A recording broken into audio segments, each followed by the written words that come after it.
Well, welcome back to another marker in our Fresh Start experience. We're on marker number 4, which is simply this. We're talking about new leadership and an advisory team that is appointed. I've often heard it said before that ministry rises and falls on this one word, and that is this. It's leadership. Leadership, and we know that because we've experienced it. Normally, you don't have new growth and new momentum without a new leader. Because when that new leader steps into that new position, they come with fresh eyes and fresh faith to believe that God's going to do something new. And so we have a tool that helps assess for our replanter position. And so I want to talk to you about that, the replanter assessment tool. It's an interview with one of our Fresh Start coaches and an assessment that helps determine the pastor's readiness. Our coaches at Fresh Start have experience that they can tap into and identify some areas of weakness that you might have to work on before going into this new endeavor. And so I want to share with you one story from the Old Testament, perhaps the greatest leader in the Old Testament, a guy that you probably have heard of before by the name of Nehemiah. And in Nehemiah chapter 2, verse 17, this is what Nehemiah says. He said, "You see the trouble we are in." You know the context. He gets word that the walls of Jerusalem have been torn down, its gates burned with fire. So he goes to his homeland of Jerusalem, over 1,000 miles from where he was, and he begins to see the trouble that they were in. He says, "You see the trouble we're in, how Jerusalem lies in ruins and its gates are burned? Come." He says to the people, "Come, let us build the wall of Jerusalem that we may no longer suffer derision." And then he says in verse 18, "I told them of the hand of my God that had been upon me for good, and also for the words that the king had spoken to me.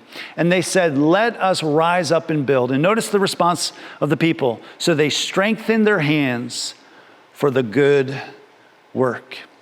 I think in those short 2 verses, we see 4 attitudes of a rebuilder. And I want to share them with you. The first one is this. You'll notice what they did. They faced up. The people faced up. And Nehemiah, the leader, made the people face up. He said, "You see the trouble we're in, how Jerusalem lies in ruins with its gates burned?" What did he do as a leader? He confronted the brutal facts. So many leaders are just blind to the fact that they're suffering. Their people are suffering. They're stagnant and they're in desperate need. Good leaders know how to lead the people to face up. And as a board, as a current pastor, your advisory team, that's what you're hoping to do, is shed some light on the current reality that you're in. The second thing that we see is this. It's to team up.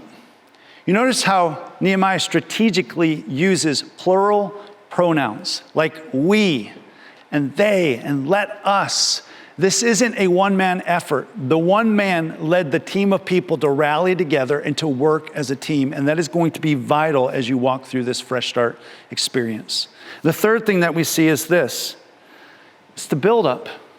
It's to build up. It's to take inventory of the people that you have, to look inside the box and allow your limitations to inspire your greatest creativity and innovation, and to lead your people to rebuild. He says, "Come, let us rebuild the wall of Jerusalem," to build up. And then finally, we need to look up. Number 4 is look up. He says, "I told them of the hand of my God, which had been good upon me." This is the turning point for Nehemiah, where he realized that the thing that he was doing, the endeavor that he was participating in, was only and solely for God's glory. So he says, face up, team up, build up, and look up as we go through this rebuilding project.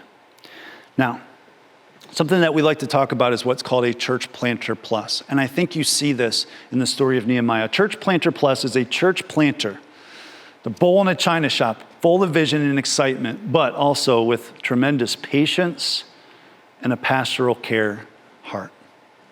We want to lead people to become these church planter pluses. That's who we're looking for, and that's how we're assessing these leaders. Now, let me share this with you. The advisory team is often consisting of these people. Often it's the replant pastor, key leaders from a partner church. This also may include other staff members and remnant leaders, as well as a Fresh Start team coach.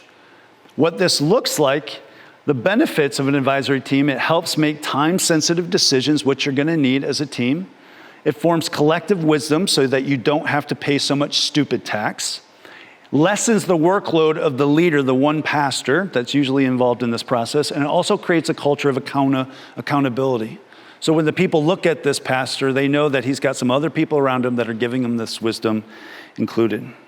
I love what Ecclesiastes chapter 4, verses 9 through 10 says, 2 are better than one because they have a good return for their work.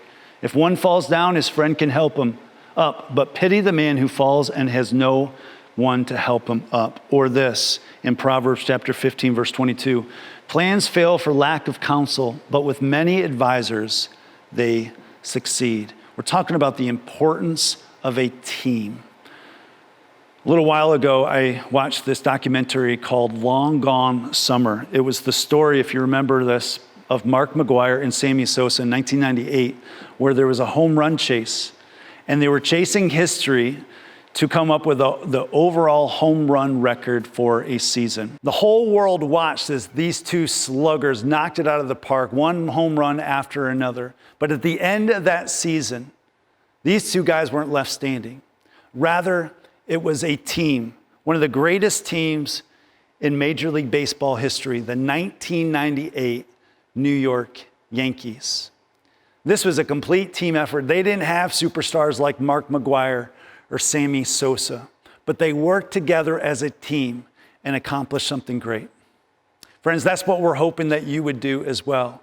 Whether it's the replant pastor, the advisory board, a fresh start coach, you would come alongside of each other and watch God do something amazing.